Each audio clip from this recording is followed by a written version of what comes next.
victory. I just love being among those.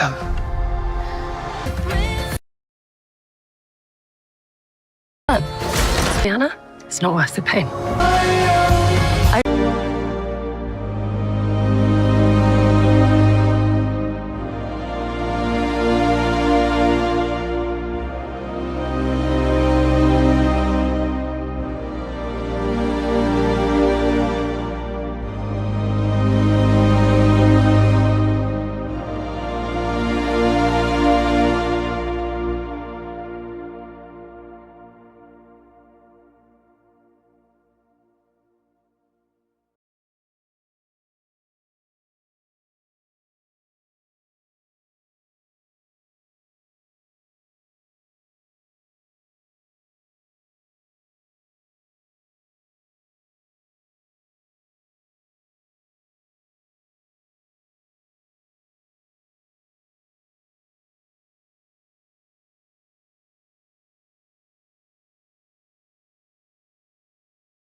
Copyright disclaimer under Section 107 of the Copyright Act 1976. Allowance is made for fair use for purposes such as criticism, comment, news reporting, scholarship, and research.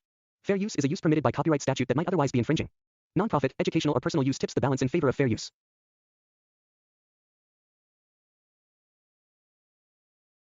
My Oxford Year, 2025, emerges as one of the most emotionally articulate and visually polished romantic dramas of the streaming era, blending the timeless appeal of a literary adaptation with a distinctly contemporary sensibility.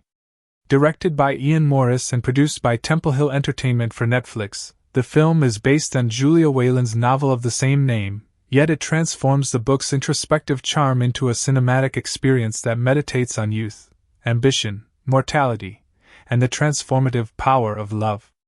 Its narrative follows Ana de la Vega, portrayed by Sofia Carson, a brilliant yet restless young American who arrives at Oxford University for a year that will change every definition she has ever held about success, identity, and emotional intimacy.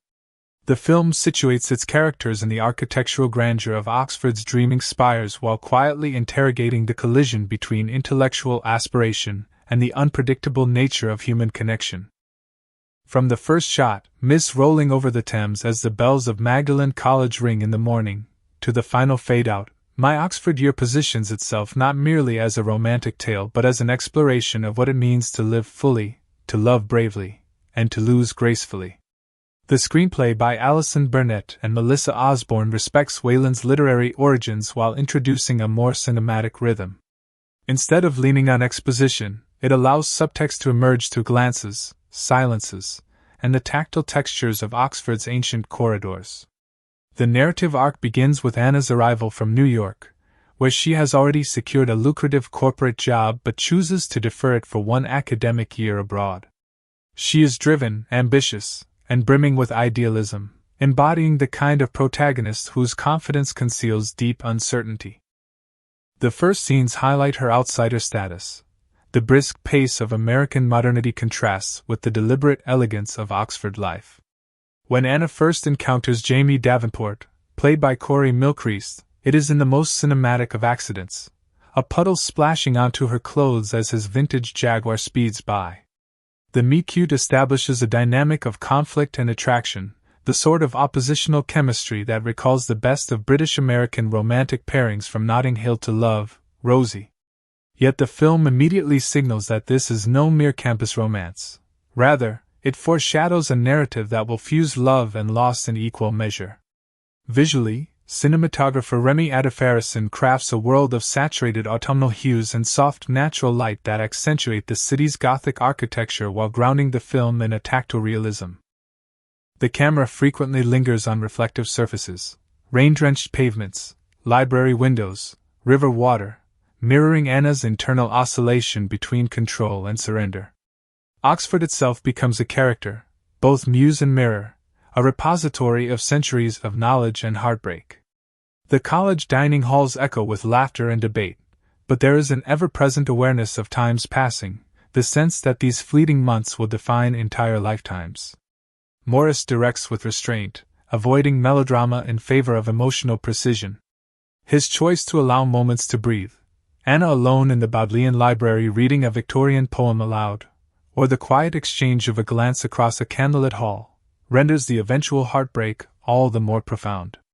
As Anna and Jamie's relationship deepens, the screenplay explores class, privilege, and the cultural dissonance between an American meritocrat and a British aristocrat's son burdened by expectation. Jamie is charming yet enigmatic, a man who hides pain behind wit. Mylchreest's performance is measured and deeply humane. He portrays vulnerability without sentimentality. There is a weariness in his smile, a subtle tremor in his voice that hints at secrets too heavy to share. The revelation of his illness, cancer that he has chosen to face privately, arrives not as a plot twist but as an inevitable unmasking. The film treats this disclosure with understated honesty, refusing to reduce it to tragedy porn. Instead, it becomes the axis on which the story turns, the recognition that love's authenticity is measured not by its longevity but by its depth. Sofia Carson delivers a career-defining performance, balancing ambition and fragility with remarkable poise. Her Anna is not the archetypal ingenue but a woman learning that intellect cannot shield the heart. Carson's background in both acting and music infuses her portrayal with rhythmic precision. Her dialogue flows with the cadence of someone used to mastering lines, yet her silences speak louder than words. In several key sequences, especially the one where Anna stands before her tutor defending her essay on mortality in Victorian poetry, the film blurs the boundaries between academic analysis and personal confession. Her scholarly pursuit of poetic truth parallels her lived experience of love's impermanence. This symmetry gives My Oxford Year its thematic backbone, that art and life, intellect and emotion, are not opposing forces but twin manifestations of what it means to be human. The supporting cast contributes dimension and realism. Dougray Scott as William Davenport, Jamie's estranged father, embodies the English stiffness that conceals profound regret. Catherine McCormick as Antonia Davenport adds quiet warmth, suggesting a mother torn between protective instinct and the acceptance of her son's choices. Among Anna's Oxford circle, Harry Trevaldwin's Charlie Butler provides humor and emotional grounding, his flamboyant wit masking a deep loyalty that anchors Anna when her world begins to fracture. Poppy Gilbert's Cecilia and Esme Kingdom's Maggie enrich the social tapestry, illustrating how every student at Oxford is engaged in their own battle between expectation and self-definition. These performances collectively generate the ensemble intimacy typical of British academic dramas, reminiscent of the history Boys and an Education, yet filtered through a distinctly 21st century lens. Musically, the film employs an original score by Amelia Warner that intertwines piano, strings, and faint electronic undertones. The compositions echo the rhythms of thought and feeling, oscillating between restraint and release. The soundtrack features contemporary artists whose lyrics mirror Anna's inner journey, an inspired use of Sofia Carson's own song, Until We Meet Again, during the end credits lends a haunting sense of closure. Warner's score does not overwhelm the narrative. Rather, it moves like an undercurrent, occasionally surfacing in moments of silence to articulate what dialogue cannot. The sound design complements the film's visual architecture, the echo of footsteps in stone corridors, the soft rustle of pages, the rain tapping on ancient windows. Such sensory detail gives My Oxford Year a tangible texture that elevates it above the standard romantic drama. From a thematic standpoint, the film engages with questions of agency and temporality. Anna begins as a person defined by future orientation. Her Oxford year is meant to be a strategic detour before her corporate career, but ends with an awareness of the present as the only authentic terrain of existence. Her evolution reflects a broader cultural critique of the millennial fixation on productivity and control. The relationship with Jamie dismantles her illusions of permanence, teaching her that the measure of a life is not its predictability but its capacity for wonder. The film thereby situates itself within a lineage of romantic narratives where love becomes a catalyst for existential awakening rather than a mere emotional subplot. This philosophical undercurrent aligns it with works like Before Sunrise and Bright Star, films that privilege conversation and introspection over conventional romantic payoff. Cinematically, My Oxford Year makes deft use of color grading and spatial composition to parallel Anna's psychological transformation. Early scenes favor crisp daylight and symmetrical framing, suggesting control and detachment. As her bond with Jamie intensifies, the lighting softens, compositions loosen, and the camera often follows her from behind, an invitation to share her perspective as she surrenders to emotion. The final act, following Jamie's hospitalization, shifts to muted palettes and tighter framing, conveying confinement and impending loss. When the narrative leaps forward in time to show Anna traveling alone through Europe, the cinematography expands once more, embracing natural landscapes that symbolize freedom through grief. These visual choices articulate the unspeakable dimensions of mourning, the idea that love continues not as presence but as influence, shaping every step one takes thereafter. Morris's direction demonstrates remarkable restraint in depicting death and grief. Instead of showing explicit suffering, he focuses on gestures, a trembling hand reaching for another, a half-finished letter, the stillness of a hospital corridor. The decision to avoid melodramatic confrontation respects the dignity of both characters. Jamie's passing occurs off-screen, implied rather than shown, and this absence becomes the film's emotional core. In refusing spectacle, My Oxford Year honors the reality that some losses cannot be dramatized. They can only be endured. The subsequent montage of Anna fulfilling the travels they had planned together is both elegiac and liberating, asserting that memory itself can be an act of love. The closing shot, Anna lecturing at Oxford years later, reciting the same poem that once connected them, completes the narrative circle. She has not escaped grief, she has integrated it into her identity. Critically, My Oxford Year represents a maturation for its director. Ian Morris, previously known for comedic projects, proves capable of delicate emotional calibration. He avoids the saccharine tendencies that often plague adaptations of romantic novels and instead trusts the audience's intelligence. The pacing is deliberate but never sluggish, allowing the viewer to inhabit the rhythms of academic life, the cadence of reading, writing, and reflection.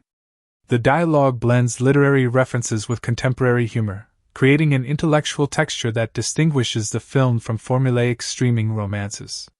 Each exchange feels layered, operating simultaneously as character development and thematic articulation. When Anna debates Tennyson's Ulysses in class, her argument about striving beyond limits doubles as a manifesto for her own journey. Such integration of text and subtext reveals the filmmaker's literary sensitivity. Reception to the film upon its release on August 1, 2025, was notably positive among both critics and audiences. Reviewers praised its emotional intelligence, visual beauty, and the chemistry between Carson and Mylchreest. Some compared it favorably to One Day, 2024, noting that while both explored the Oxford milieu and tragic love, My Oxford Year achieved greater intimacy through its focus on individual transformation rather than romantic destiny. Academic critics highlighted the film's engagement with feminist themes, particularly Anna's negotiation between professional ambition and emotional vulnerability. The narrative resists the cliché of the woman whose success depends on romance. Instead, it portrays love as a crucible through which she refines her autonomy. The film's treatment of grief also drew commendation for its authenticity. Viewers recognized in Anna's resilience a portrait of modern mourning that neither glorifies suffering nor trivializes it.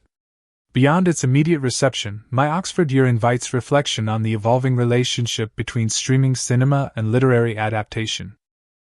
Netflix's decision to produce and distribute such a classically structured romantic drama signals confidence in emotional storytelling amid an algorithm-driven market.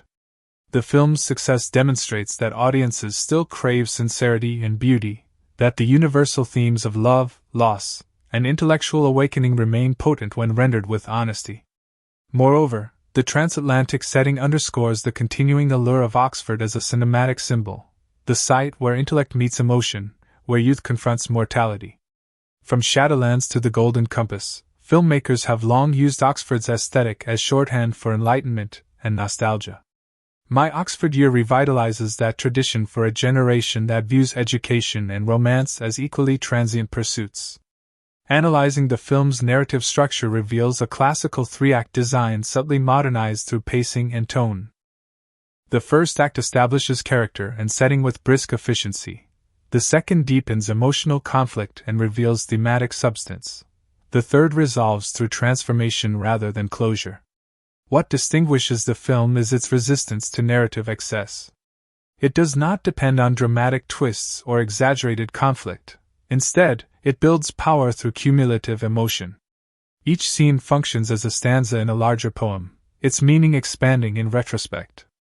The editing, handled by Melanie Oliver, ensures that transitions feel organic, often blending visual motifs, rain giving way to sunlight, footsteps dissolving into silence, to mark psychological shifts. Such craft invites the audience to read the film as literature, where images replace sentences and rhythm replaces syntax. The intellectual layer of My Oxford Year deserves particular attention. The script embeds references to Victorian poets, Tennyson, Browning, Christina Rossetti, whose works grapple with mortality and transcendence. These intertextual echoes enrich the film's emotional vocabulary. When Anna reads Tennyson's line, "Though much is taken, much abides," it becomes both a thesis statement and a personal revelation.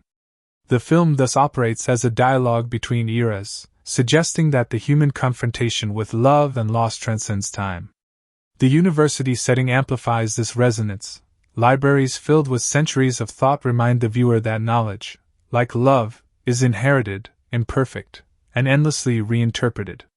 In this sense, My Oxford Year functions not only as a romance but as a meditation on learning itself, the way experiences, like texts, teach us differently each time we revisit them.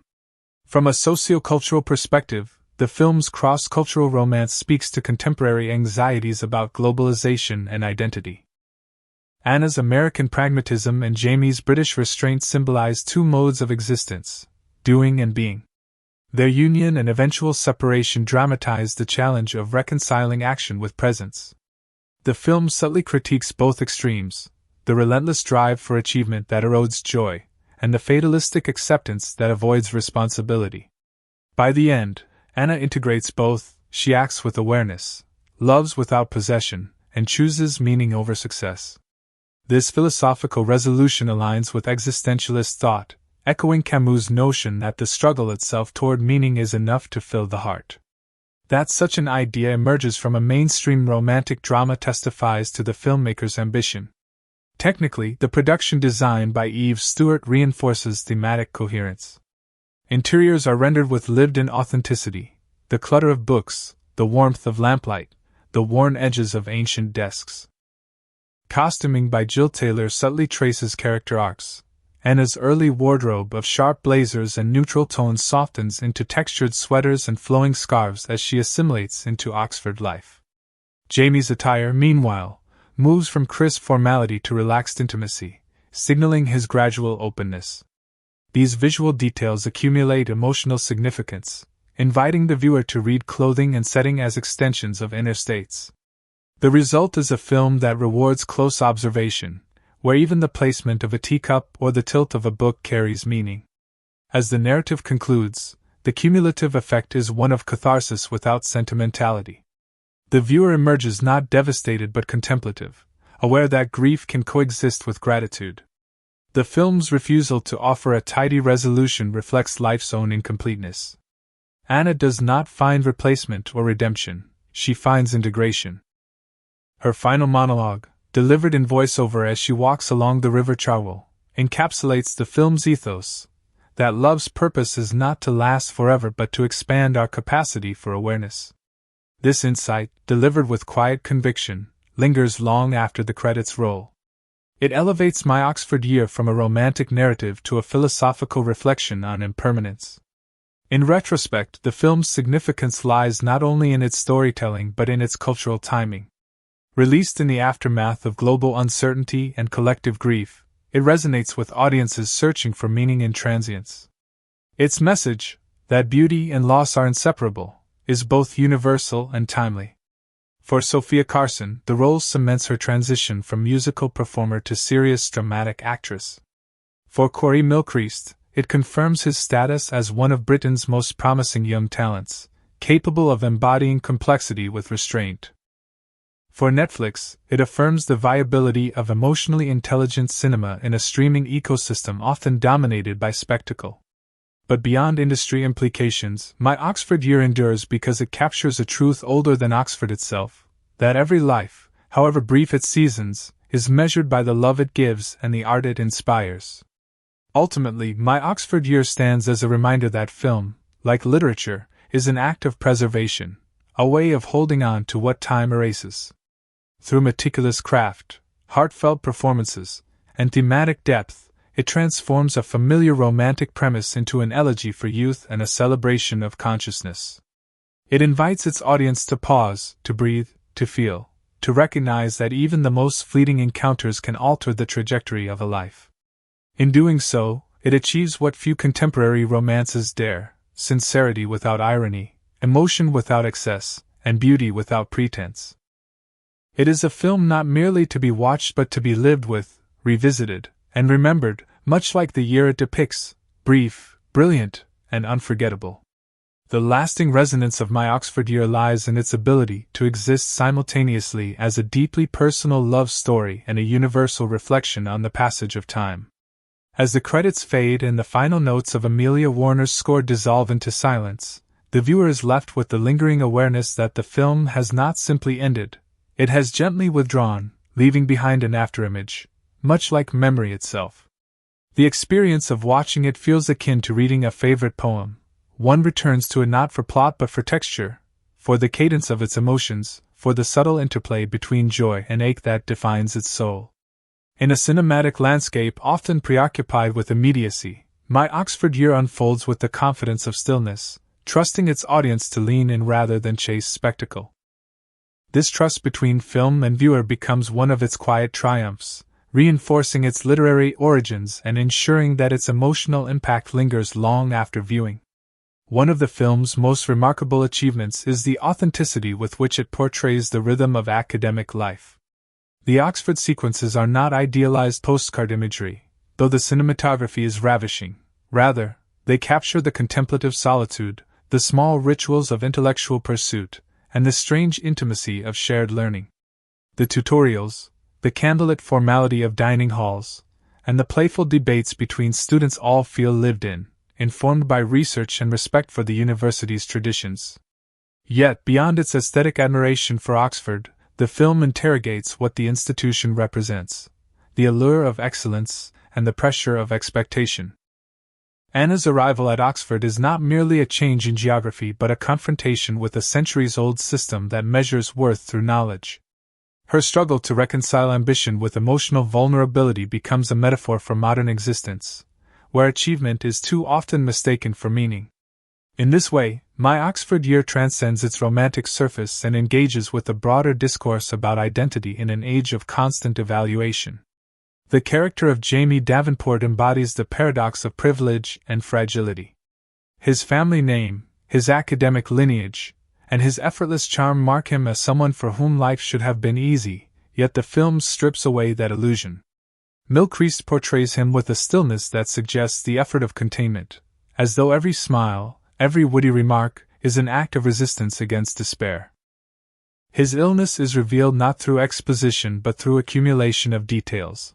The brief wince when he coughs, the hesitation before climbing stairs, the doctor's note tucked away in a drawer. This subtle approach avoids melodrama, presenting illness not as spectacle but as a private reality that shapes every interaction. When Anna finally discovers the truth, her reaction is not shock but understanding, a recognition of the courage it takes to live fully while knowing one's time is limited. Their love story, then, becomes a dialogue between temporality and eternity, the knowledge that even a brief connection can reverberate across a lifetime. Emotionally, the film's second half achieves a depth rare in contemporary romantic dramas. The moments following Jamie's hospitalization are quiet and restrained, punctuated by the sounds of breathing machines and the muffled world outside the ward. Sofia Carson's performance in these scenes is luminous. She communicates grief not through tears but through presence, sitting beside him, reading aloud, refusing to look away. The film's refusal to dramatize death, choosing instead to imply it through silence, aligns it with a European cinematic tradition of emotional minimalism, recalling the restraint of films like Atonement or The English Patient. In doing so, My Oxford Year reminds us that the true power of cinema lies not in what it shows but in what it allows us to feel. The unspoken, the withheld, the almost, these are the film's emotional vocabulary. After Jamie's passing, the narrative transitions into a meditation on grief and selfhood. The sequences of Anna traveling through Europe, Paris, Venice, the Amalfi Coast, unfold like chapters in a diary written to someone who can no longer respond. Each location carries symbolic weight. The Pont Neuf in Paris echoes the bridge they once crossed together. Venice's labyrinthine canals mirror her emotional disorientation. The open skies of Italy signal the slow expansion of her spirit beyond mourning. The cinematography opens up again, the frames filling with sunlight and horizon lines, contrasting the claustrophobia of the hospital scenes. Yet, despite the beauty of these landscapes, there is no sense of escape. Rather, they represent assimilation, a gradual acceptance that love, once experienced, becomes an indelible part of one's consciousness. The voice-over narration, delicately sparse, underscores this transformation. Anna's reflections are less about loss than about gratitude, her tone evolving from sorrow to serenity. From an analytical standpoint, My Oxford Year articulates a distinctly modern vision of romance, one that neither idealizes nor trivializes emotional connection. It acknowledges that love does not fix or save but reveals, exposing both strength and fragility. This nuanced portrayal distinguishes the film from conventional romantic fare that often seeks resolution through union or sacrifice. Here, the resolution is internal, Anna's realization that the value of love lies not in possession but in the growth it enables. This concept aligns with contemporary psychological discourse around attachment and individuation, positioning the film as a narrative of emotional maturation rather than mere romantic fulfillment. By the end, Anna has not replaced Jamie, nor has she surrendered her ambition. She has simply learned to inhabit her own life with greater depth. Culturally, the film functions as a transatlantic conversation about how different societies conceptualize success and emotional openness.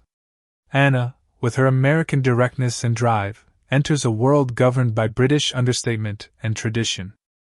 The interplay of these sensibilities generates both humor and tension. Scenes in which she challenges her tutor's intellectual hierarchies or questions the social codes of the college reveal a subtle critique of elitism, yet the film avoids didacticism by grounding these observations in character rather than ideology. Jamie's illness, situated within the context of his aristocratic lineage, further exposes the limits of privilege, how no amount of status can protect one from the vulnerability of being human. Together, Anna and Jamie's relationship becomes a microcosm of cultural synthesis, a meeting point where reason and feeling, progress and tradition, coexist in uneasy harmony. The film's emotional potency owes much to its command of visual metaphor. Rain recurs as a motif throughout, sometimes as a nuisance, sometimes as purification, sometimes as memory.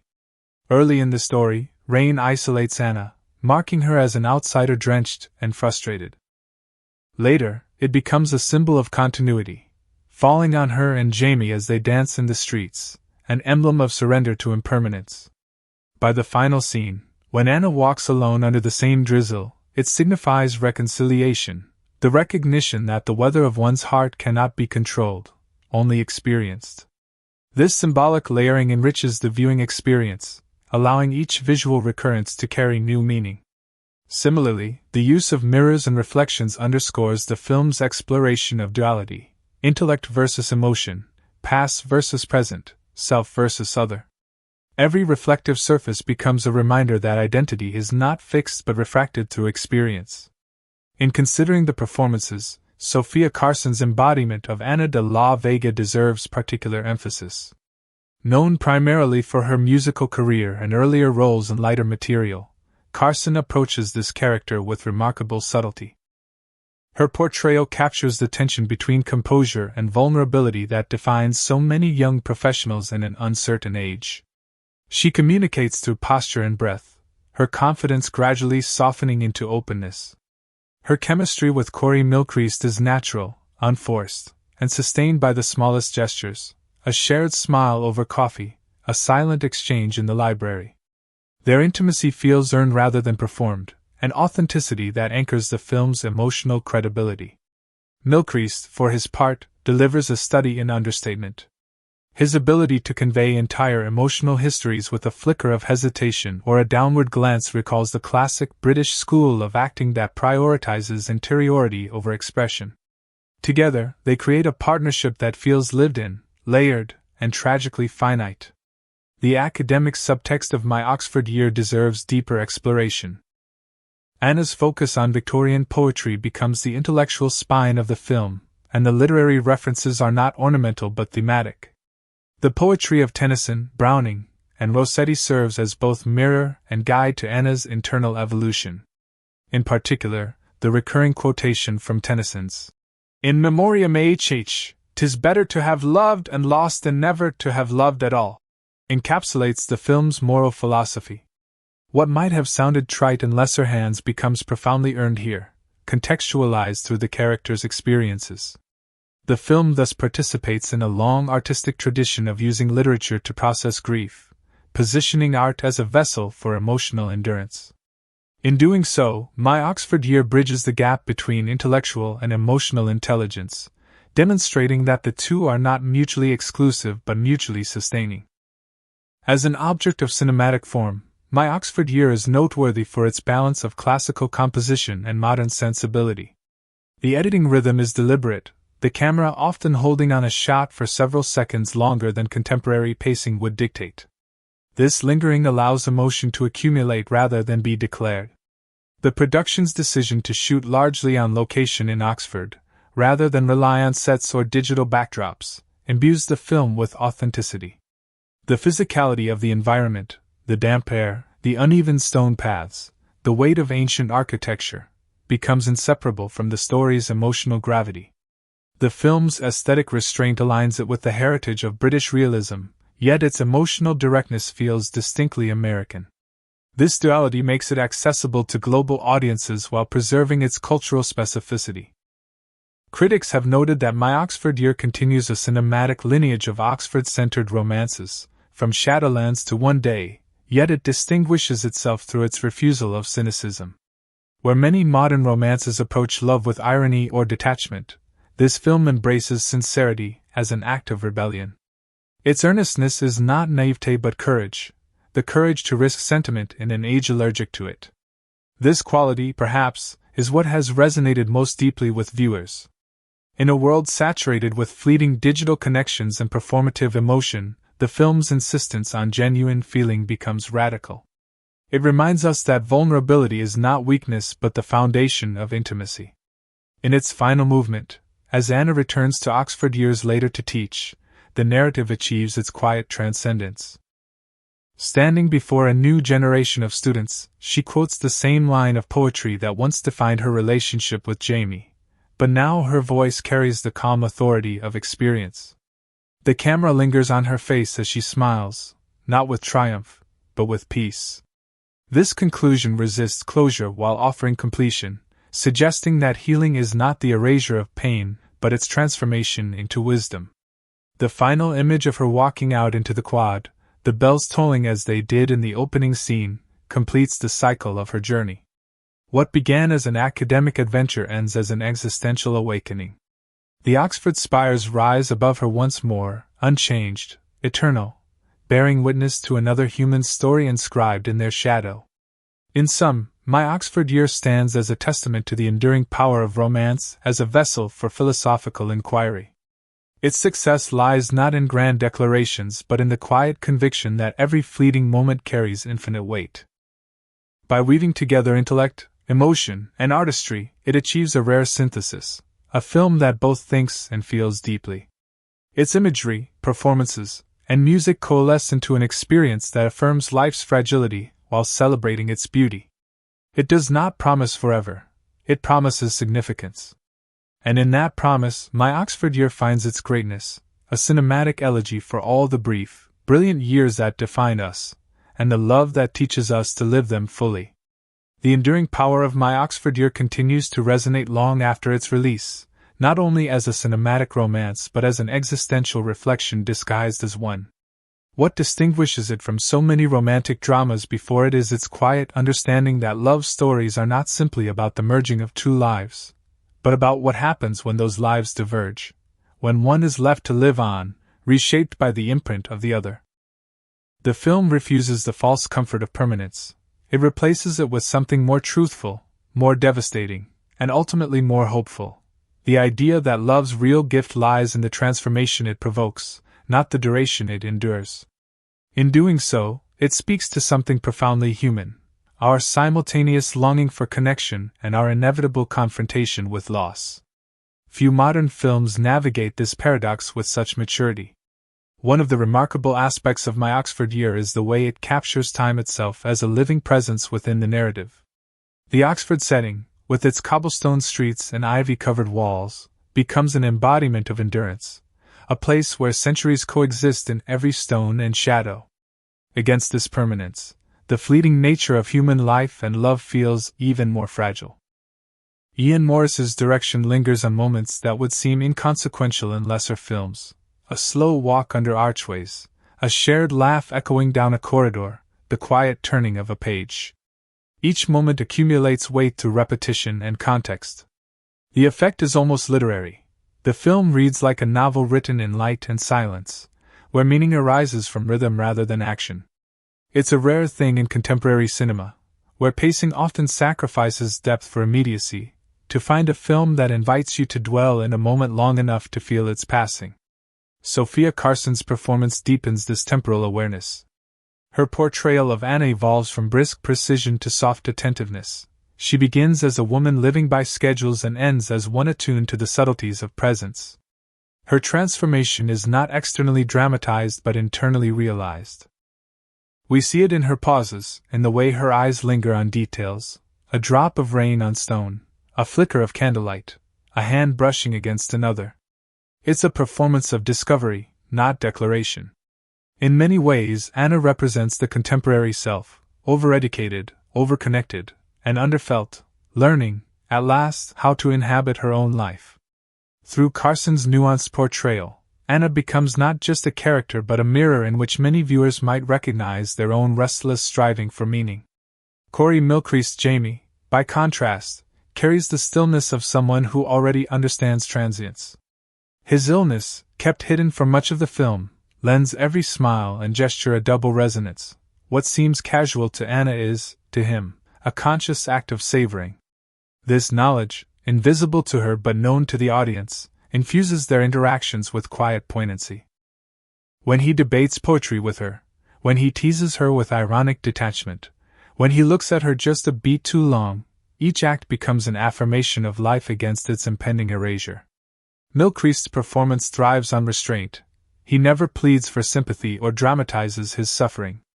Instead, he conveys the deeper tragedy of awareness, the grace of someone who has already made peace with impermanence. It is this equilibrium between the vitality of Anna and the acceptance of Jamie that gives their love story its philosophical weight. Together they enact the tension between the desire to grasp and the necessity to let go. Visually, the film remains one of the most beautifully composed romantic dramas of the decade. Remy Adefarasin's cinematography transforms Oxford into a mosaic of memory, every frame infused with the golden melancholy of autumn light. The color palette shifts subtly with Anna's inner world, the cool grays and blues of her arrival, the warm ambers of her intimacy with Jamie, and the muted silvers of loss.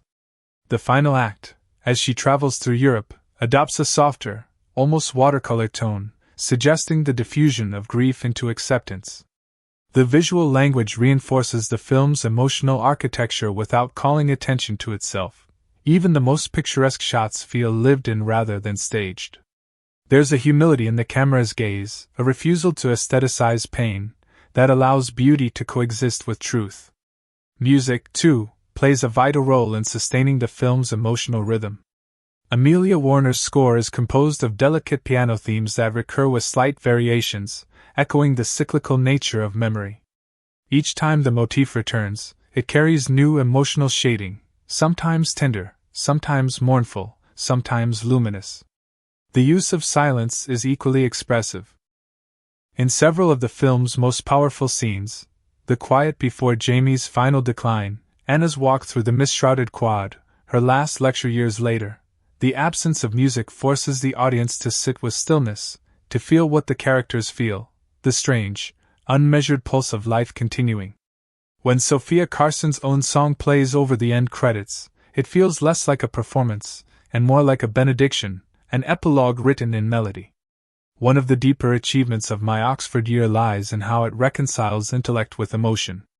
Many films set in academic environments treat knowledge as either cold or redemptive, but here it becomes a living counterpart to love.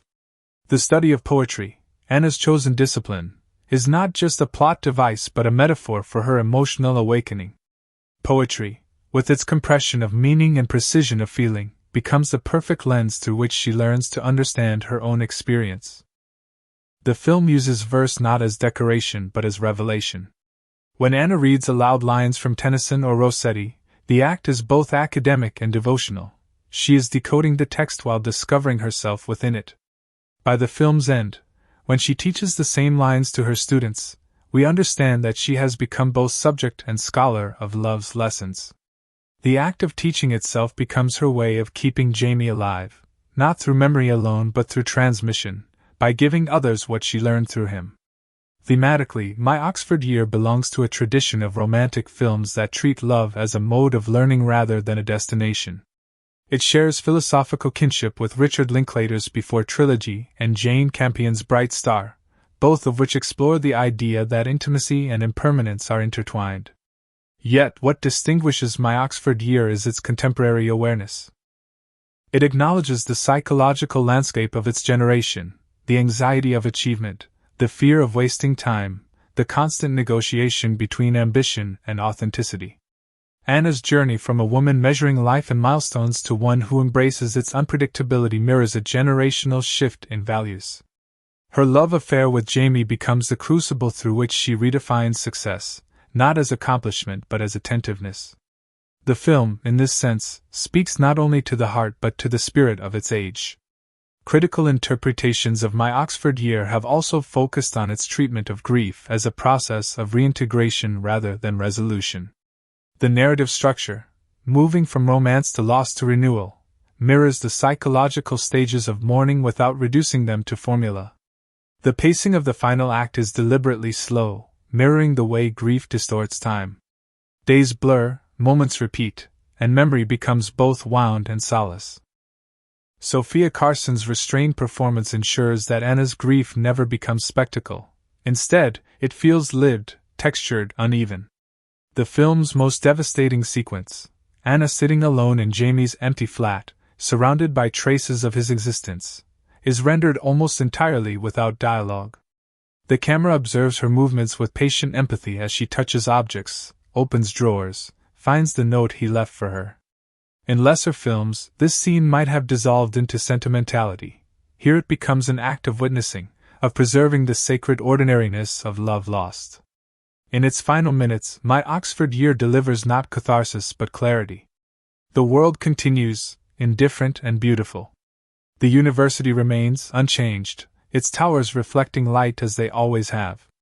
Students laugh in courtyards, bells ring across the river, and life resumes its rhythm. Yet, through Anna's eyes, everything has subtly transformed. She understands now what Jamie tried to show her, that meaning is not something to be achieved but something to be perceived. Her Oxford Year has given her what no career or success ever could, the ability to be fully present, to see life in its fleeting entirety. This recognition, more than any romantic resolution, constitutes the film's emotional climax.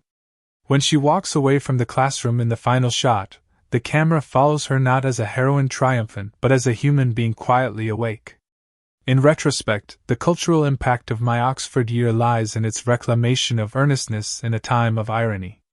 It reaffirms the dignity of emotion, the necessity of beauty, and the redemptive potential of loss.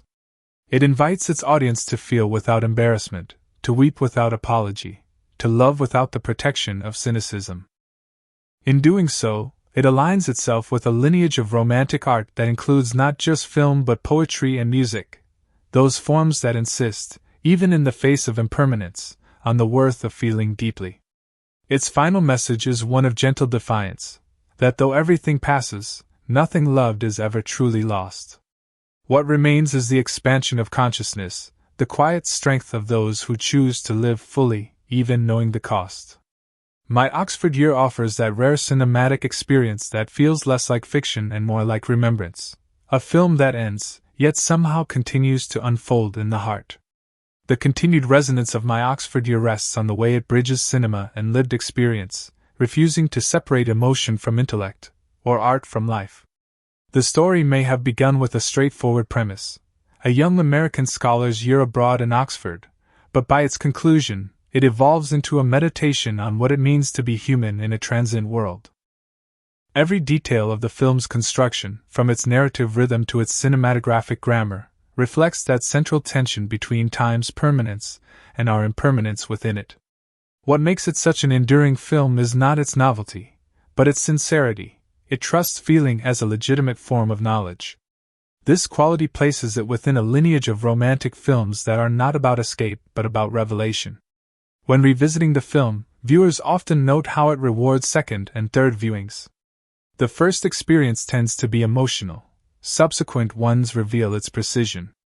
The smallest gestures, Jamie's casual mention of an unfinished chapter, Anna's hand brushing a notebook, the way the light slants through an Oxford window, begin to accumulate significance. We realize, retrospectively, how deliberately the film was constructed. The director's approach to time is nonlinear in feeling if not in form. There are echoes and recurrences. The past and present exist simultaneously within a single gesture or a line of dialogue. This structural echoing parallels the process of memory itself, where recollection and immediacy coexist. Watching it again, one senses how deeply the film understands that life is composed of repetition and return, that everything we lose continues to shape what we become. Part of the film's power comes from how it presents Oxford itself not as a backdrop but as a participant. The university's architecture is not static scenery, it breathes, shifts, and mirrors the characters' transformations. The cloisters and quads, with their echoes and shadows, become symbols of continuity, their age making the fragility of human life more vivid. The use of natural light throughout the film enhances this symbiosis between place and feeling. Morning light carries the sharp clarity of beginnings. Twilight evokes transition and uncertainty.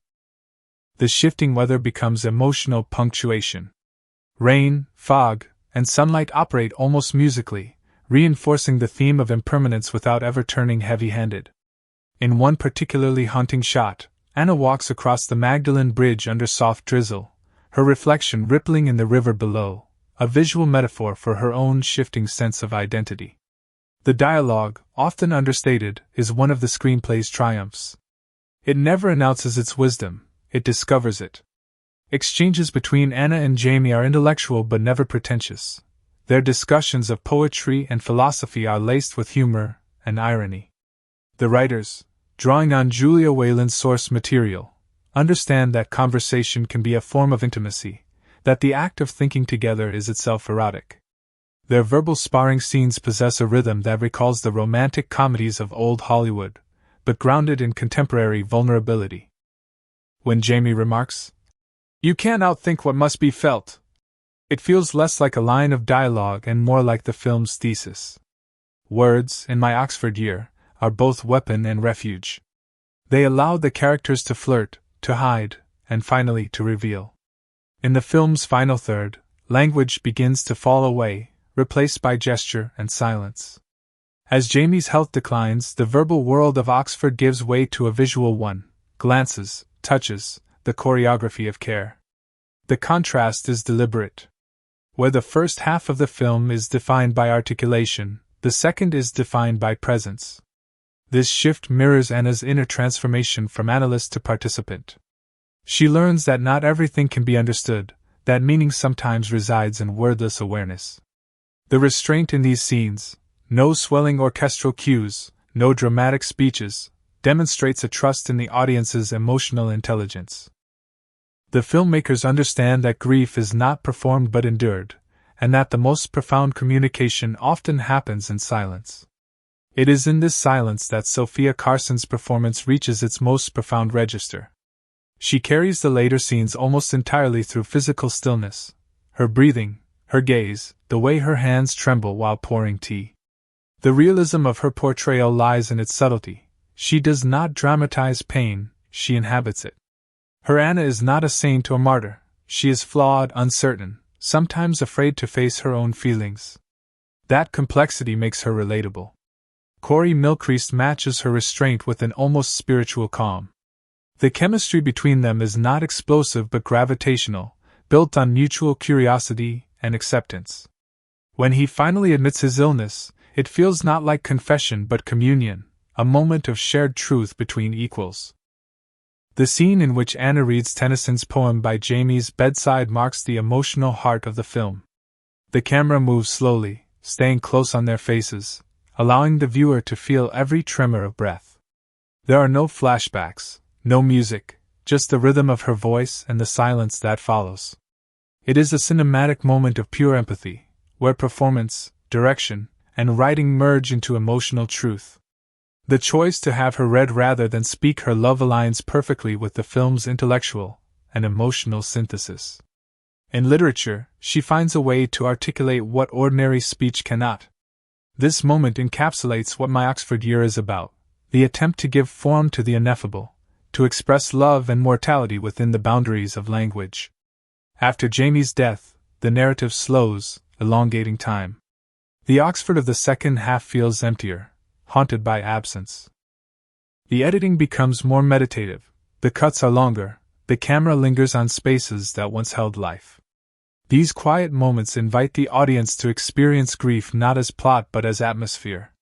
The rhythm of the film mirrors mourning itself, days blur, then sharpen unexpectedly with sudden emotion.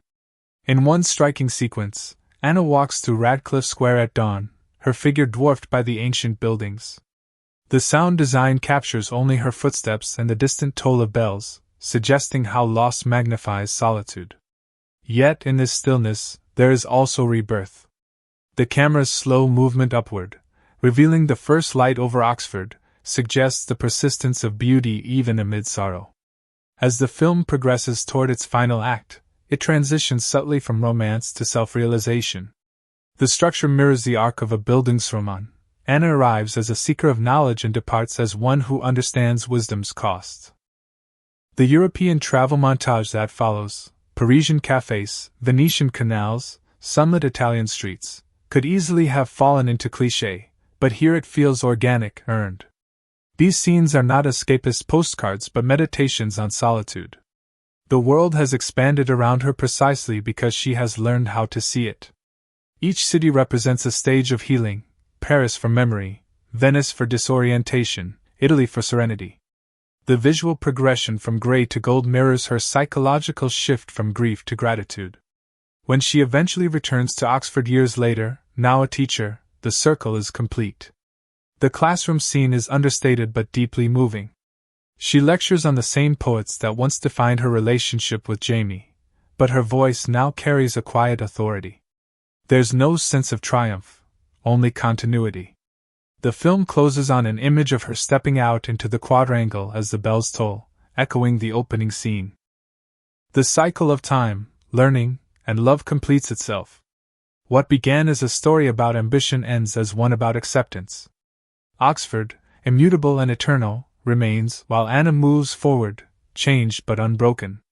From a critical perspective, My Oxford Year succeeds because it integrates every level of filmmaking, script, performance, visual design, and sound, into a unified emotional philosophy. It asks not what happens next, but what remains. The film's refusal to resolve grief into redemption gives it an unusual honesty. Instead of suggesting that love conquers death, it proposes something more enduring, that love transforms the living. Its influence can already be seen in a new generation of filmmakers who approach romance not as escapism but as a mode of inquiry. In the end, My Oxford Year stands as a quiet masterpiece, a film that trusts its audience enough to speak softly. It reminds us that the most profound truths are rarely shouted, they are whispered, felt, and remembered.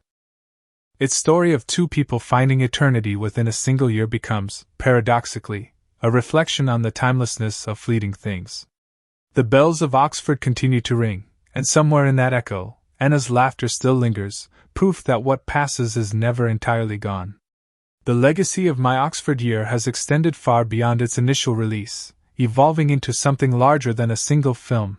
It has become a touchstone for contemporary romantic cinema that dares to blend intellect with emotion.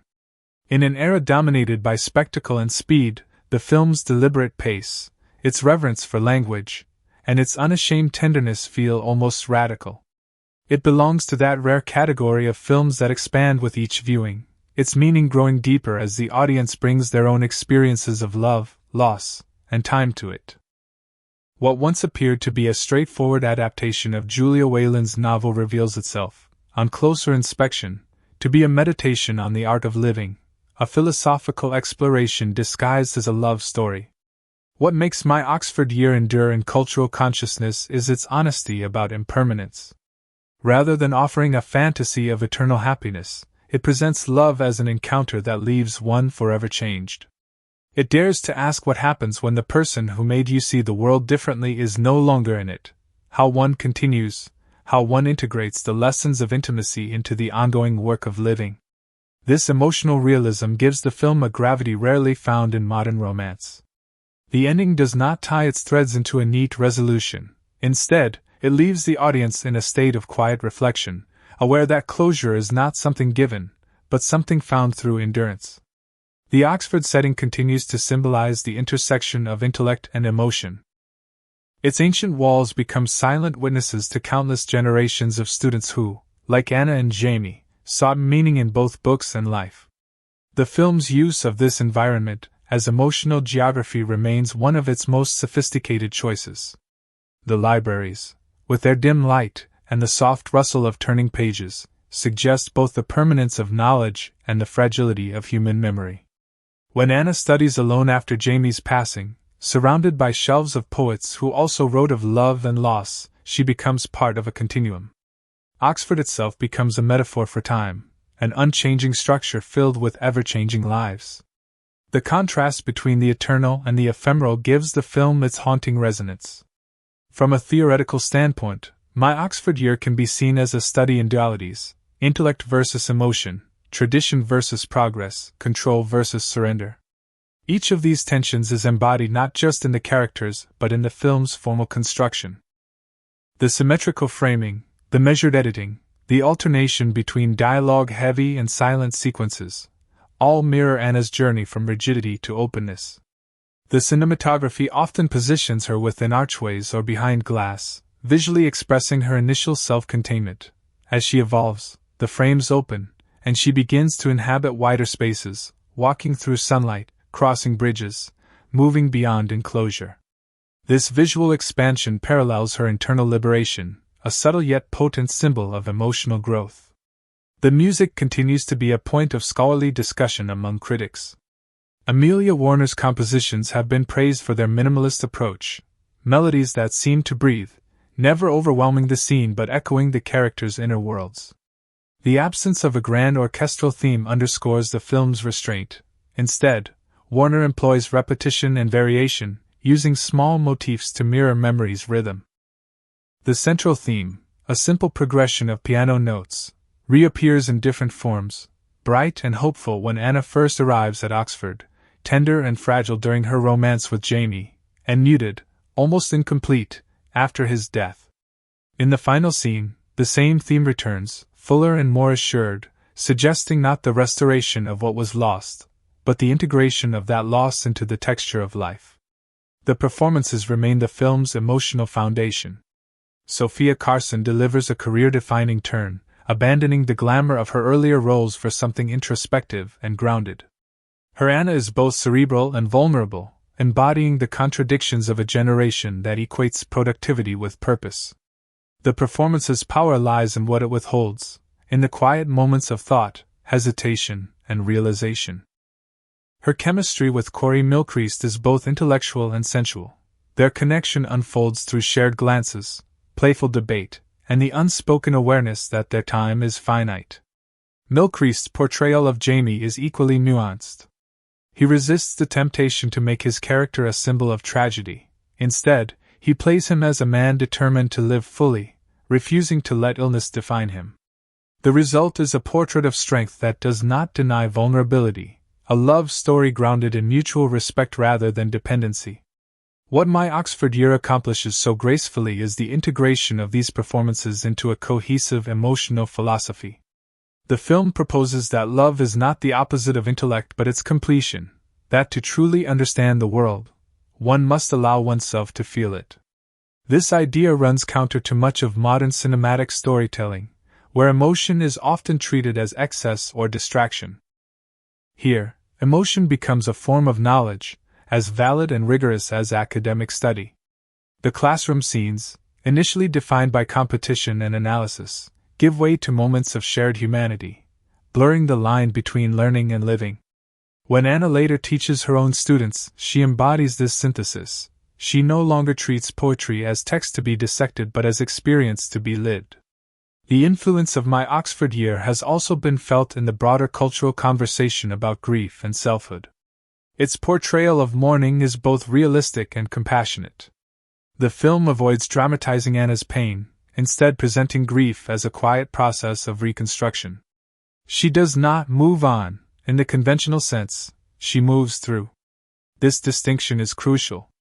The film's depiction of grief aligns with modern psychological understanding, not as a series of stages to be completed, but as an ongoing dialogue between memory and presence. In this way, My Oxford Year serves as a cinematic exploration of resilience, not the denial of suffering, but the courage to keep living with awareness of life's fragility. Critics have noted that the film's success also lies in its emotional restraint. It refuses to tell the audience when to cry or what to think. Instead, it cultivates empathy through observation.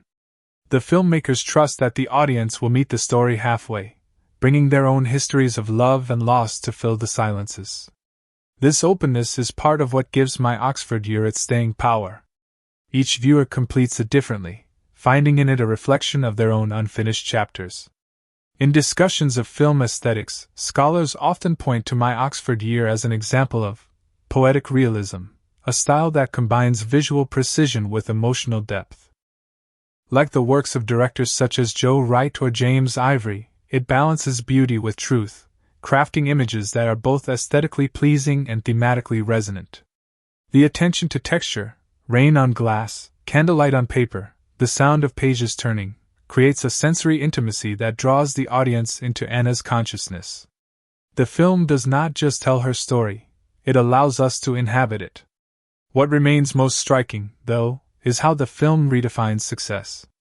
At the beginning, Anna's life is measured by metrics, career milestones, academic achievements, external validation. By the end, those measures have lost their hold. She has learned through love and loss that the truest form of accomplishment lies in presence, in the capacity to feel deeply, to connect sincerely, to live without fear of impermanence. This evolution is the heart of the film's message. It is a call to slow down, to pay attention, to recognize that the moments we most want to preserve are already slipping away. Yet that impermanence does not make them meaningless, it makes them sacred. In its final analysis, My Oxford Year is not just a film about romance, it is about awareness. It is about learning to see, to listen, to dwell in the richness of a single instant. Its beauty lies not in its perfection, but in its humanity, in its acceptance that love and loss are intertwined, that joy and sorrow coexist. Few films manage to hold that complexity without sentimentality, and fewer still invite the audience to feel it so personally. When the final scene fades to black and the credits roll, there is no sense of finality, only continuation.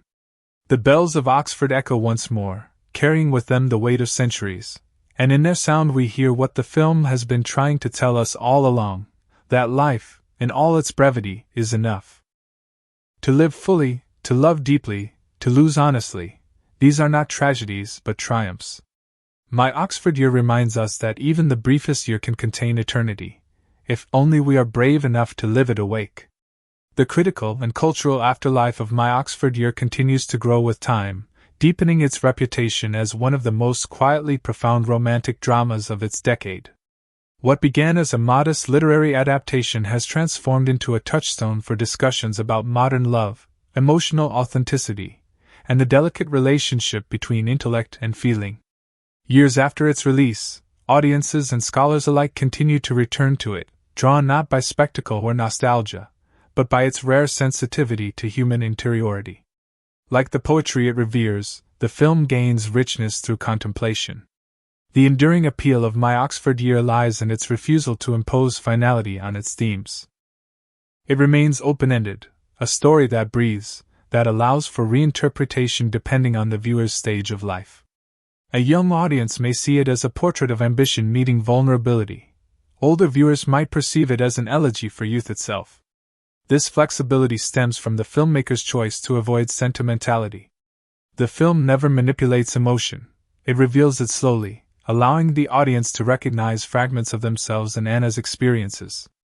There are no villains, no moral pronouncements, only human beings, luminous in their imperfection, navigating the inescapable tension between desire and mortality. One of the film's subtlest achievements is how it positions love not as salvation but as awareness. Jamie does not save Anna from herself, he illuminates her to herself. Their relationship is not defined by dependency but by reciprocity, a rare quality in romantic cinema. They challenge one another intellectually, emotionally, and ethically. Their dialogue about poetry and meaning becomes a metaphor for the way lovers converse through existence itself, translating feeling into form.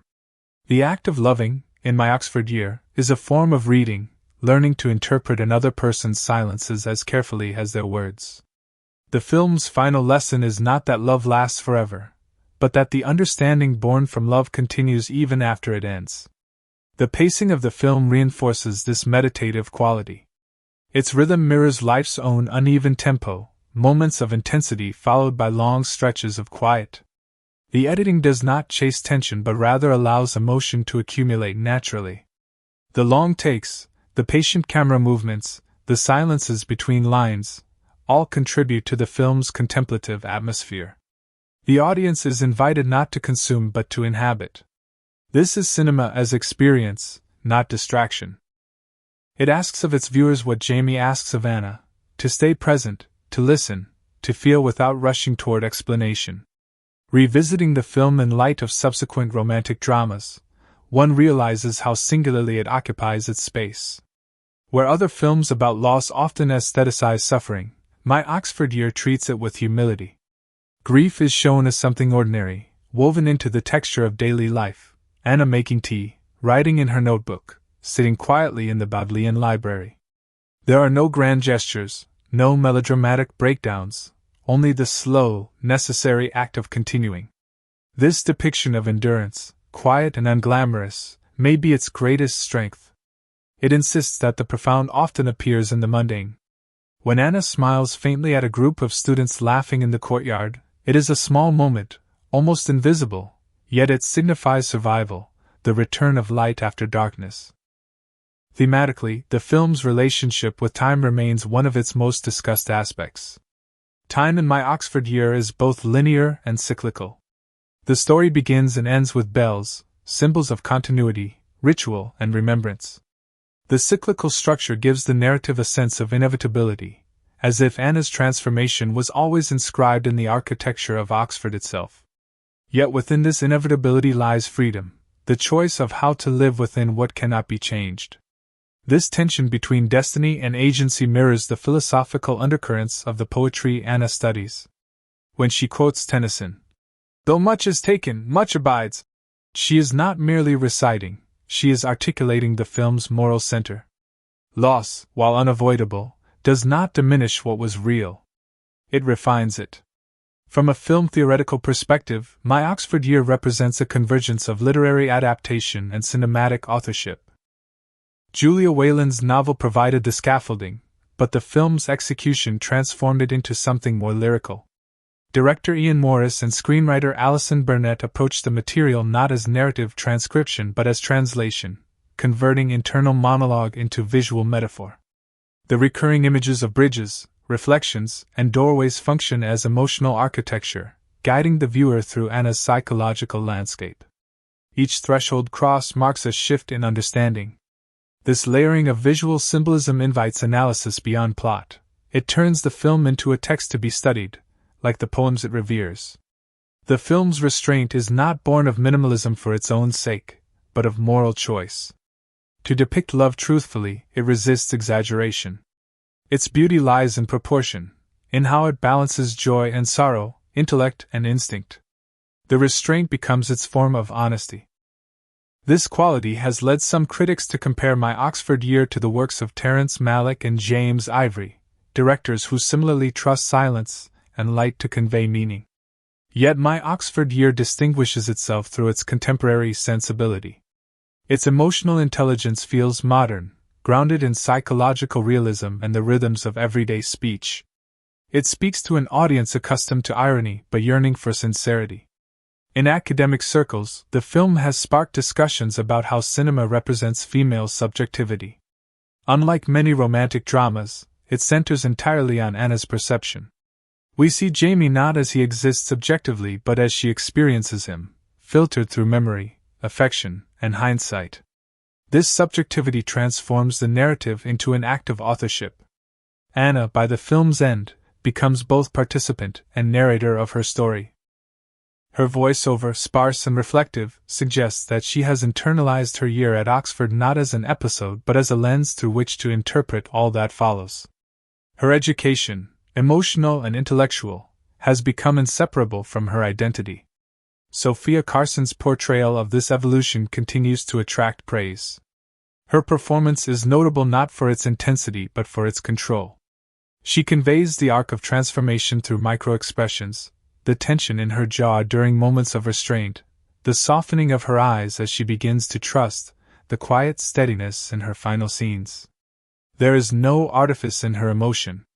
Her grief, when it arrives, feels private, as if the camera is intruding upon something sacred. It's a performance that rewards attention, inviting empathy through truth rather than display. Mylchreest's performance complements hers in tone. He embodies the kind of grace that comes from acceptance. Together, their dynamic achieves what few cinematic pairs manage. They make love feel not performed but remembered. The final scene has become iconic for its simplicity. Anna, now older, walks through Oxford's quad as the bells toll. The camera holds steady as she pauses to look up at the spires.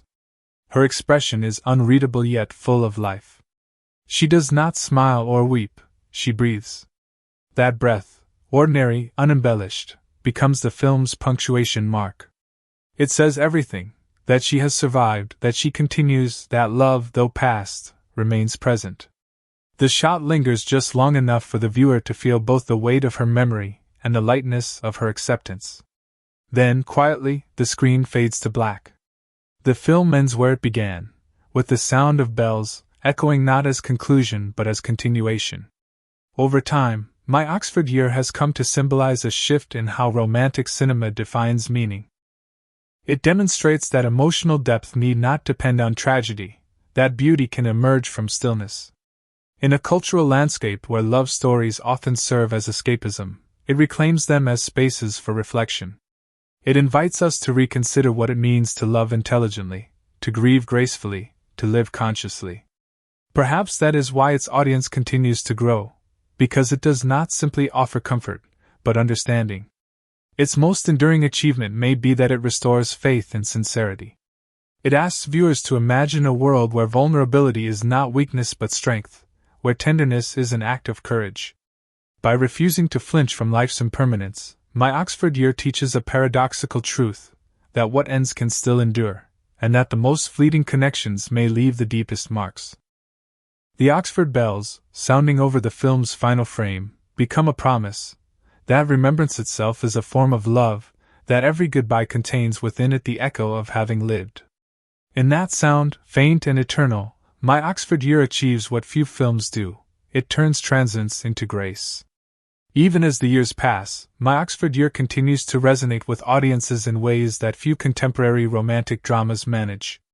It stands as a film that understands the delicate balance between intellectual ambition and emotional truth, between the rigor of thought and the vulnerability of feeling. The film is not a nostalgic fantasy nor a cynical dismantling of romance. Rather, it exists in the rare middle ground where love and intellect coexist, shaping and refining one another. That equilibrium, the understanding that the mind and heart are not enemies but partners in experience, is what gives the film its enduring beauty. What perhaps distinguishes my Oxford year most profoundly from other films in its genre is its insistence that the pursuit of meaning and the pursuit of love are one and the same. In Anna's journey, the process of learning and the process of loving are intertwined. Her arrival at Oxford represents not just an academic opportunity but an existential challenge, the confrontation between the self she planned to be and the self she is becoming. Every conversation, every discovery, every act of courage moves her closer to the realization that education is not merely the accumulation of knowledge, but the awakening of empathy. By the time she leaves Oxford, she has earned a degree not only in literature but in life itself. The film's dialogue between intellect and emotion is mirrored in its stylistic approach. The cinematography, with its luminous attention to light, creates a visual poetry that complements the narrative's emotional tone. Scenes are bathed in natural light, often filtered through stained glass or the soft mist of an English morning. The result is an atmosphere that feels both tangible and dreamlike, a visual echo of memory itself. This aesthetic decision reinforces the film's central idea that memory is not a static record but a living force, constantly reshaped by love and loss. The film becomes, in effect, a memory, gentle, imperfect, and profoundly human. In many ways, My Oxford Year could have easily succumbed to sentimentality, but it avoids that pitfall through its commitment to honesty. It refuses to simplify the complexities of life into neat resolutions. Jamie's illness, for instance, is not romanticized. It is treated with dignity, but also with realism. The narrative does not glorify suffering, nor does it reduce it to a narrative device.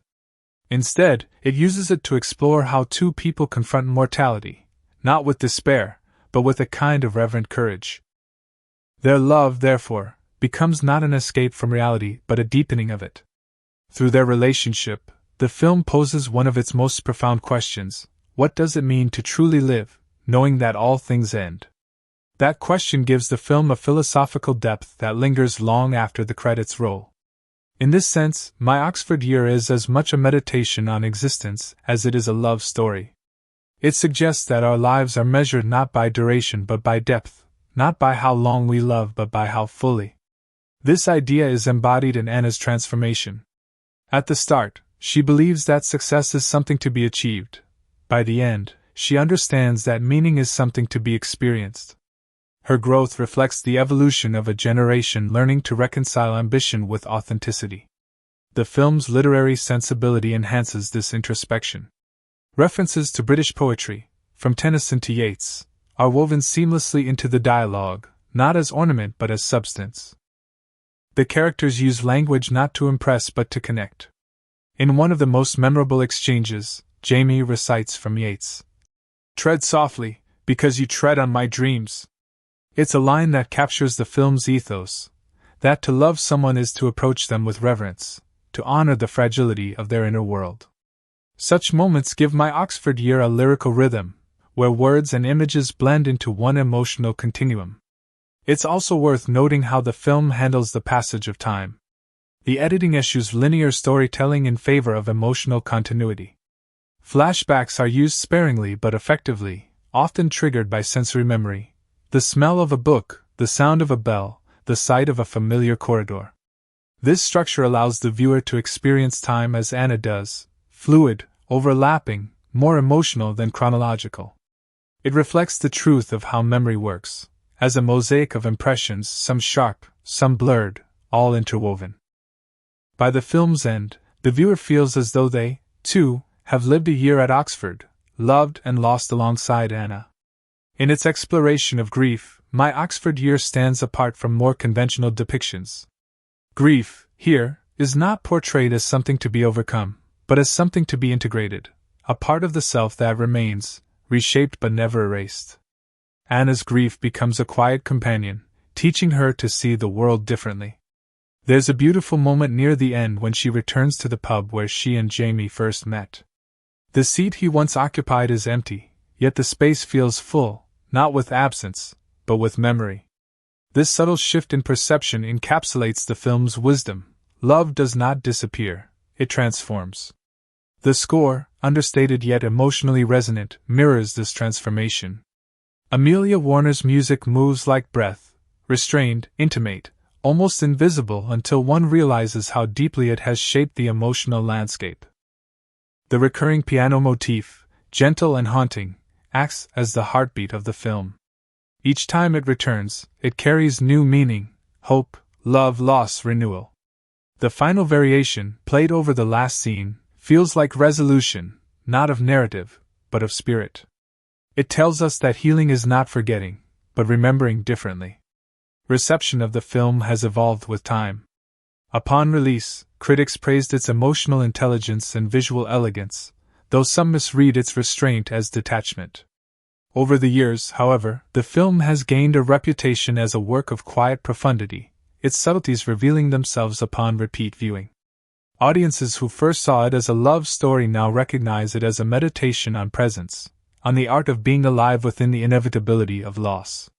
Its popularity among university students, in particular, speaks to its resonance with those at transitional moments in life, when the future feels both infinite and fragile. The legacy of my Oxford year is therefore twofold. Cinematically, it represents a return to sincerity in an age of irony, a belief that emotion need not be diluted to be authentic. Culturally, it has become a mirror for a generation seeking meaning beyond achievement. It speaks to anyone who has ever stood at a crossroads, unsure whether to follow the path of safety or the pull of the heart. Through Anna's journey, the film reminds us that the two are not mutually exclusive, that intellect and emotion, far from being opposing forces, are the twin engines of human understanding. If one were to search for a single image that captures the spirit of my Oxford year, it might be that of Anna standing on Magdalen Bridge at dusk, watching the river flow beneath her. The water moves steadily onward, carrying leaves, reflections, and fragments of light. It is an image of time, of impermanence, yet also of continuity. The river does not mourn what passes, it simply carries it forward. So too does Anna, and so too does the film itself, moving gently but inexorably toward acceptance. Ultimately, my Oxford year endures because it dares to tell the truth about love, that it is not possession, not permanence, but transformation. The people we love do not belong to us, they belong to time. What remains when they are gone is not emptiness but illumination, the quiet certainty that we have been changed, that we have lived. In that realization lies the film's final gift, the understanding that to love, even briefly, is to touch eternity. Even in the years following its release, my Oxford year remains one of those rare films that grows in stature the more time one spends thinking about it. Its emotional precision, moral clarity, and aesthetic beauty combine to create an experience that transcends the conventions of the romantic drama. It refuses both the glossy perfection of Hollywood love stories and the despairing cynicism that often defines contemporary portrayals of relationships. Instead, it occupies a luminous middle ground, a space where love is seen not as a solution or an escape, but as an education in being human. It teaches, through the experiences of its characters, that awareness and vulnerability are not weaknesses but sources of strength. Revisiting the film now, one cannot help but notice how meticulously its every detail contributes to the emotional architecture of the story. The dialogue, for instance, is written with remarkable intelligence and restraint. Each exchange carries subtext. Each word feels chosen not merely for meaning but for rhythm. When Anna and Jamie first meet, their banter sparkles with wit, yet beneath the playfulness there is already an undercurrent of curiosity, an awareness that each has encountered someone who will alter the shape of their life. The dialogue never feels like exposition, it feels like discovery. Even their arguments later in the film are marked by respect. The film understands that love is not the absence of conflict but the willingness to remain kind within it. The physical spaces of Oxford play an equally vital role in shaping the film's tone. The city becomes a living metaphor, its ancient beauty a reminder of continuity, its quiet courtyards a sanctuary for introspection. The cinematographer's lens lingers on small, tactile details. The way sunlight falls through the arches, the sound of footsteps on cobblestone, the murmur of voices in the library. These sensory impressions do more than establish atmosphere. They connect the viewer to Anna's consciousness. We experience Oxford not just as a setting but as a state of mind, a place of thought, memory, and awakening. When she later leaves the city, it feels less like departure and more like transformation, as if she is carrying Oxford within her. In the years since its release, film scholars have written extensively about my Oxford year's structure, noting how its narrative arc mirrors the rhythm of academic life, beginning with curiosity, deepening through discovery, and ending in reflection. The film's pacing evokes the seasons of study, autumn's excitement, winter's challenge, spring's renewal, and summer's bittersweet departure. This cyclical rhythm gives the story a sense of completeness that linear narratives often lack. It also connects the personal and the universal. Anna's year becomes a metaphor for every passage through love, grief, and growth that defines human experience. What also continues to impress is the film's subtle treatment of gender and ambition. Anna's journey challenges traditional cinematic portrayals of female success. She is not punished for her ambition, nor does love demand that she renounce it. Instead, her relationship with Jamie helps her redefine what success means. Early in the film, she measures her worth by productivity and approval, By the end, she understands that true achievement lies in authenticity, in being wholly present to life's complexity. Her ambition remains, but it has matured into something deeper and more integrated. The film thus offers a nuanced portrayal of modern womanhood, one that honors intellect and independence while affirming the transformative power of intimacy. The emotional climax of the film, Jamie's death, is handled with extraordinary restraint. There are no melodramatic crescendos, no manipulative musical cues. Instead, the filmmakers trust silence. The absence of spectacle becomes its own form of reverence. When Anna learns of his passing, the camera does not rush to her reaction. It holds on the space around her, the stillness of her room, the quiet air thick with what cannot be said. In this silence, the audience feels the enormity of her loss more profoundly than any outburst could convey. This choice encapsulates the film's ethos, that emotion, like truth, is most powerful when it is allowed to breathe. In the aftermath of Jamie's death, the film shifts in tone, not into despair, but into meditation. Anna's grief unfolds as a slow awakening. She begins to notice small things again, the way the wind moves through the trees, the sound of the river at dusk. The world, once overshadowed by pain, begins to shimmer with significance. These quiet moments of observation suggest that grief, when met with presence, can open the heart rather than close it. The film thus transforms tragedy into transcendence. It does not deny suffering, but it allows beauty to emerge from it, the beauty of having loved fully, the beauty of continuing to live. The closing montage, accompanied by Amelia Warner's final musical theme, achieves a delicate balance between closure and openness. Anna returns to the United States, resumes her life, and begins to write. We see her standing in front of a classroom, teaching a group of students who remind her of herself years earlier. Her voice is calm, her presence centered. She reads aloud from one of the poets Jamie loved, and as she does, her expression softens, not with sorrow, but with gratitude. The final image of her walking through a sunlit courtyard suggests not that she has moved on, but that she has integrated her loss into the fabric of her being. She has learned the film's ultimate lesson, that love, once experienced, does not end, it changes form, becoming memory, wisdom, and compassion. In the context of cinematic history, My Oxford Year can be viewed as part of a lineage of introspective romantic dramas, films such as Before Sunrise, An Education, and One Day. Yet it distinguishes itself through its literary grace and emotional discipline. Where Before Sunrise revels in spontaneity and One Day in nostalgia, My Oxford Year dwells in reflection.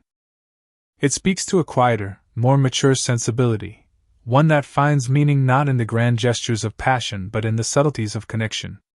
Its dialogue-driven structure, elegant pacing, and visual restraint position it as both a continuation and a refinement of the romantic tradition. The film's reception among critics has shifted over time, evolving from admiration to reverence. Many early reviewers praised its performances and visuals but underestimated its thematic ambition. Only in hindsight has the depth of its insight become apparent.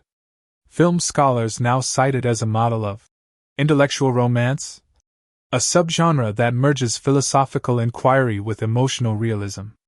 In this framework, love is not a distraction from thought but its most profound expression. The film's popularity in academic settings, often screened in literature and philosophy courses, underscores its resonance as both art and idea. Perhaps the most telling measure of the film's impact, however, lies not in awards or box office numbers but in the quiet devotion of its audience. Fans return to it not for escapism but for reflection. It has become a cinematic companion, a film one revisits during turning points in life, when one is questioning purpose, loss, or direction. Its meaning evolves with the viewer. For some, it is a story of love found and lost. For others, it is a meditation on becoming. This adaptability is the mark of art that endures. Ultimately, My Oxford Year achieves something rare and necessary. It restores dignity to emotion. It reminds us that to feel deeply in a world that often prizes detachment is an act of defiance. Its beauty lies in its courage to be sincere, to present love not as spectacle but as quiet revelation. And in doing so, it reaffirms a truth that transcends cinema, that the measure of a life is not how long it lasts, but how fully it is lived, and how gently it is remembered. The film ends as it began, with the sound of Oxford's bells, distant, eternal, unchanging. They toll not in mourning but in affirmation, reminding us that though time moves forward, the echoes of love endure. And as the screen fades to black, what lingers is not sadness but serenity, the recognition that every ending, when met with grace, becomes another beginning. In the years since My Oxford Year appeared, its influence has quietly but unmistakably shaped the tone of modern romantic cinema. Filmmakers have cited it as an example of how to merge emotional intelligence with cinematic restraint, showing that audiences still respond to stories rooted in empathy and thoughtfulness. The film's success helped pave the way for a renewed interest in romance as a vehicle for philosophical reflection rather than escapism. Viewers who had grown accustomed to irony discovered through Anna and Jamie that sincerity could still feel radical. In the broader landscape of streaming releases and fleeting attention spans, the film's patience became its signature virtue. It invited audiences to slow down, to listen, and to feel without apology. Beyond cinema, My Oxford Year also found a life in academic and literary circles. The relationship it builds between language and experience made it an object of study in discussions about adaptation theory. Scholars noted how it translates interiority, the essence of a novel's voice, into visual form. The repeated motifs of light through glass, water flowing beneath bridges, and reflections in windows become metaphors for consciousness itself. They externalize the act of introspection.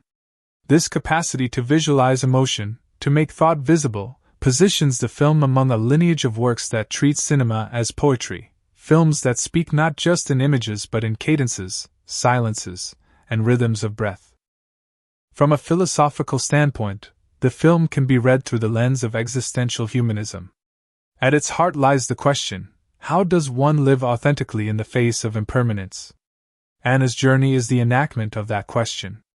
Her Oxford Year becomes an experiment in awareness, an immersion into the texture of living.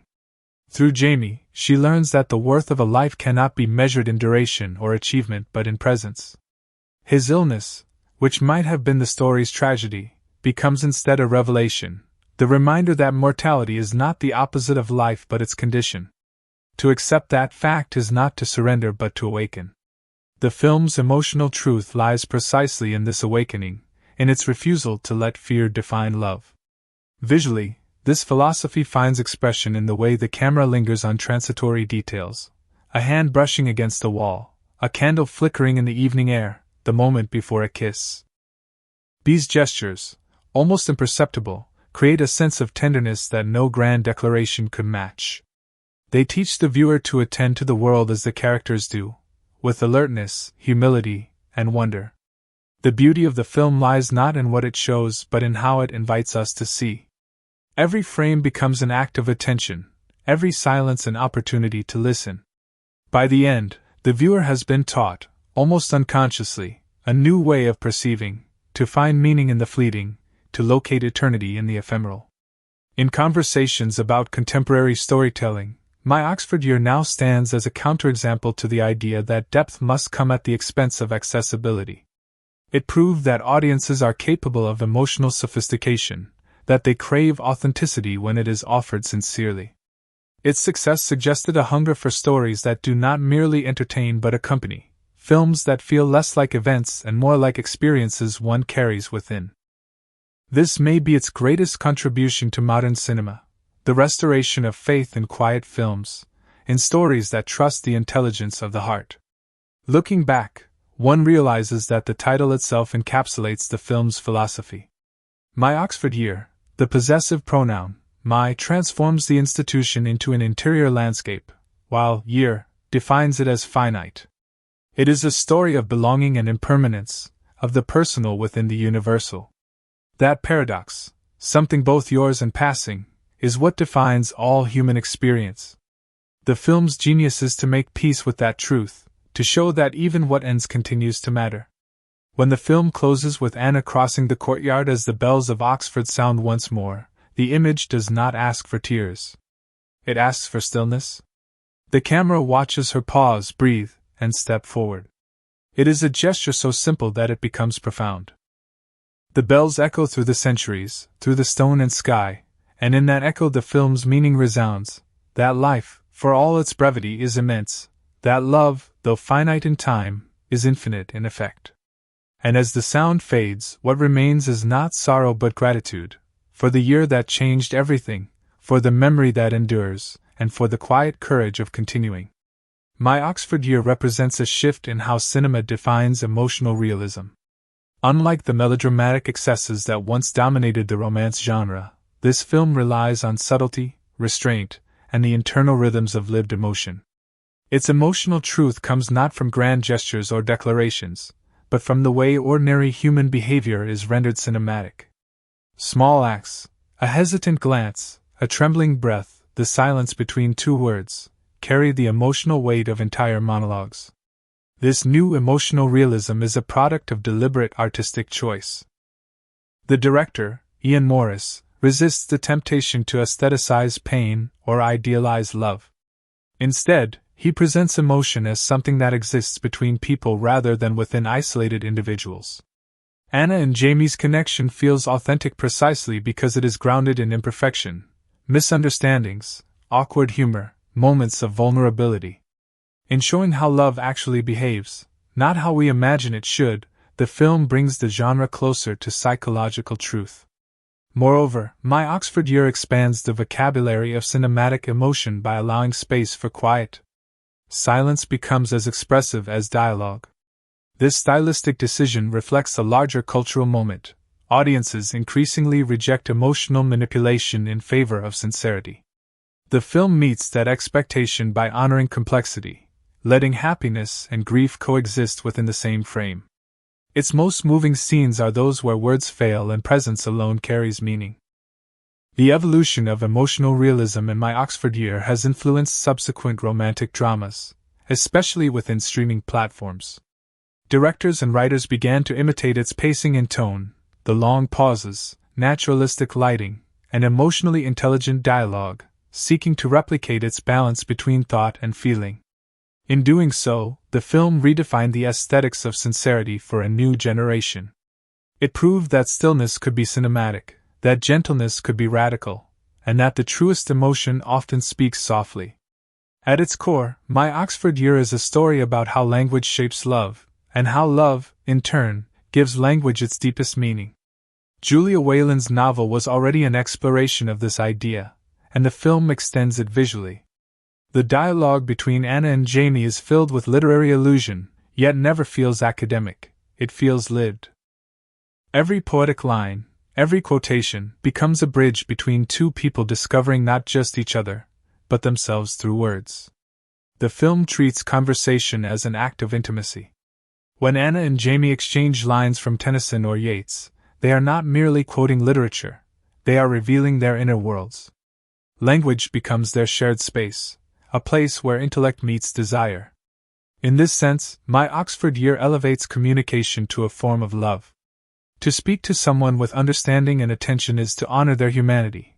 To listen, deeply and without agenda, is to love them. Cinematically, this theme manifests through framing and rhythm. The camera often lingers on faces during conversation, emphasizing listening as much as speaking. The editing leaves room for hesitation, for the time it takes to think and feel simultaneously. This technique draws the viewer into the act of dialogue itself, making us participants rather than observers. The film becomes, in essence, a conversation between viewer and screen. By merging the verbal and visual languages of storytelling, My Oxford Year bridges the gap between literature and cinema. It understands that both mediums, at their best, serve the same purpose: to reveal the interior life of human beings. Just as poetry distills emotion into rhythm and imagery, the film translates that rhythm into light and sound. The result is a hybrid art form, cinematic poetry, where every frame and line of dialogue resonates with metaphorical depth. Ultimately, the film's treatment of language becomes its final statement about love itself. To love someone, the film suggests, is to learn their language, not just their words, but their silences, gestures, and fears. It is to become fluent in another soul. In portraying this idea with such grace, My Oxford Year reminds us that while love may be finite in time, the language it creates endures forever, echoing, like the bells of Oxford, long after the final frame fades. The emotional realism that defines My Oxford Year does not simply emerge from performance or writing, it arises from a careful orchestration of tone, rhythm, and silence. The film's atmosphere is calibrated so finely that even moments of stillness carry weight. Where many romantic dramas rely on overt declarations, this film finds profundity in understatement. The authenticity of feeling comes from the courage to show restraint. Anna's quiet realizations, Jamie's wry humor masking vulnerability, the unspoken acknowledgement of impending loss, all of these moments create a texture of emotion that feels lived rather than staged. What distinguishes My Oxford Year from its predecessors is not its plot, which on the surface follows familiar lines, but its refusal to simplify those lines into sentimentality. It trusts the audience to recognize truth when they see it. The film's performances are crucial to sustaining this realism. Ella Hunt's portrayal of Anna is remarkable for its emotional precision. She avoids the easy path of dramatizing grief or idealizing passion. Instead, her expressions often hover on the edge of recognition, as though her character is still learning how to process the depth of what she feels. The slight tremor in her voice during arguments, the pause before laughter, the subtle tension in her posture, all these small choices accumulate into a portrait of a woman who feels deeply but thinks even deeper. Callum Turner's Jamie, by contrast, channels vitality tinged with melancholy. His charm never feels performative. It is the natural radiance of someone who has learned to live intensely because he knows his time is short.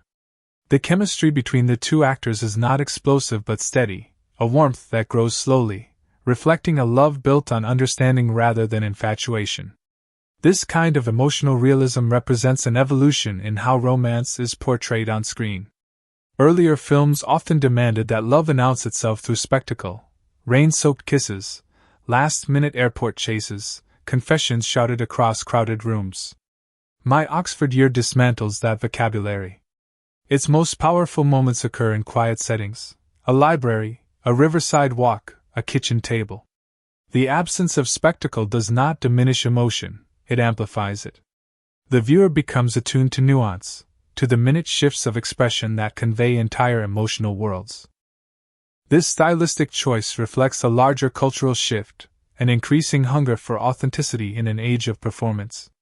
The film invites audiences to rediscover the power of sincerity, to remember that love's truest language is gentleness. What also makes the film's emotional tone revolutionary is its treatment of grief not as an endpoint but as an extension of love. Too often, cinematic depictions of loss reduce it to catharsis, a moment of release that restores equilibrium. Here, grief becomes a continuing dialogue between the living and the dead, a form of communication that deepens rather than concludes the story. When Anna remembers Jamie after his passing, the film resists closure. Her memories are not framed as flashbacks but as presences. The editing suggests that he exists not in the past but within her consciousness, shaping how she perceives the world. In this way, My Oxford Year transforms mourning into metamorphosis. It understands that to grieve is to remain in relationship, not with the person who has gone, but with the love that endures. This emotional authenticity reverberates in the film's visual language as well. The cinematography employs natural light to evoke intimacy. The softness of dawn filtering through window panes, the subdued glow of candles in evening halls, the play of shadows across ancient stone, all these elements create a visual equivalent of introspection. The camera rarely intrudes, it observes, patient and compassionate. The pacing of each scene allows emotion to breathe, to unfold at the rhythm of real life rather than cinematic convention. Even the color palette, muted golds, soft blues, and earthy neutrals, mirrors the emotional register of the film, suggesting warmth held in quiet equilibrium with melancholy. The result is a film that teaches its audience how to feel again, not through manipulation but through empathy. It invites viewers to recognize their own experiences in the subtleties of its storytelling, to remember the tenderness of first understanding, the ache of inevitable parting, the gratitude that follows when love has left its indelible mark. In this sense, My Oxford Year does not merely depict emotion, it restores faith in the human capacity to feel deeply and honestly in a world that often values irony over sincerity. Parallel to its emotional realism is the film's profound engagement with language. Words, in My Oxford Year, are not merely tools of dialogue but vessels of identity. From the first moment Anna steps into Oxford's classrooms, she is surrounded by language in its most refined and layered form, the language of scholarship, poetry, and wit. Yet the film quickly shows that true eloquence lies not in sophistication but in authenticity. Jamie's charm resides in his ability to turn language into connection. His teasing remarks, literary references, and moments of quiet observation are all expressions of emotional literacy, a fluency of feeling that transcends vocabulary. Anna, who initially treats words as instruments of persuasion, learns through him to treat them as instruments of revelation. This evolution in how the characters use language mirrors the evolution of their relationship. Early on, their exchanges are sparring matches, two intellects testing boundaries, measuring wit against wit. Gradually, their conversations acquire emotional weight. When Anna reads aloud from Tennyson's Ulysses, the poem becomes more than literature, it becomes a mirror of their journey, a meditation on perseverance and mortality. The film's dialogue thus performs a double function. It advances the plot while simultaneously illuminating the interior lives of the characters. Every line resonates on multiple levels: literal, emotional, and philosophical. The cinematography reinforces this idea by framing conversation as communion. The camera often lingers on faces rather than the surrounding space, capturing the subtle choreography of listening, the flicker of eyes, the softening of a smile, the breath drawn before response. In doing so, the film transforms dialogue into an almost sacred ritual. It reminds viewers that communication is not just the exchange of information but the creation of intimacy. Through its attention to listening, the film captures something rarely seen in cinema: the profound tenderness of being understood.